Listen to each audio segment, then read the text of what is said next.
Hi hello नमस्कार कियारियर Odisha top 20 breaking news को आपनको स्वागत। प्रथम खबर बात्या क्षय क्षति को नहीं राजस्व मंत्री सुरेश पूजारी एक सांबादिक सम्मिलन करिसेंती। बात्या पर समीक्षा करे राजस्व मंत्री सुरेश पूजारी कहिसेंती खूब शीघ्र क्षय क्षतिर आकलन होबो। आज ठारू क्षय क्षति आकलन पई जिलापालଙ୍କୁ निर्देश दिया जाइछि। क्षति होइथिबा शस्य ठीक आकलन करिवे अधिकारी। घर क्षति होइथिले आकलन पर क्षतिपूरण दिया जिवो। आकलन बेले बैंक खाता अकाउंट नंबर मागिबे अधिकारी। ऑनलाइन रे तुरंत क्षतिपूरण दिया जिवो बोली राजस्व मंत्री सुरेश पूजारी कहिसंती बोली खबर मिलिछि। परवर्ती खबर बात्या मंथा पई युक्त 2 फॉर्म पूरण शेष तारीख अवधि वृद्धि पाइछि। नवेम्बर 3 तारीख पर्यंत फॉर्म पूरण अवधि वृद्धि करा जाइछि। अक्टोबर 28 तारीख रे थिला फॉर्म पूरण शेष तारीख, किंतु बात्या पई अनेक कॉलेज रे छात्र छात्री फॉर्म पूरण करि पारि नाहंती। 2026 युक्त 2 परीक्षा पई चालिछि फॉर्म पूरण।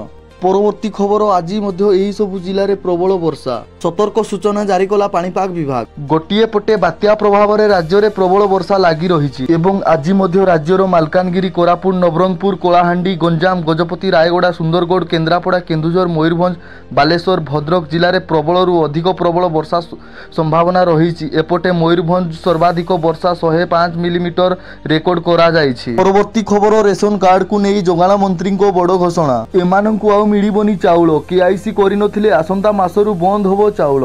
ए नेई जोगाण मंत्री कृष्णचंद्र पात्र बड़ सूचना देइछंती जे एबे भी राज्य में 15,72,000 हिताधिकारी ई केआईसी करि नाहंती। ई केआईसी करिनथिबा लोक मध्य एबे भी चाउल पाउछंती।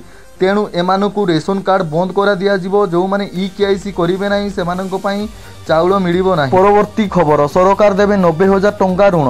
छोट व्यवसाय माने शीघ्र करंतु आवेदन। गोटिए पटे केंद्र सरकार देशर साधारण लोकंकु एक उन्नत जीवन प्रदान करबाकू अनेक योजना चलेइछंती।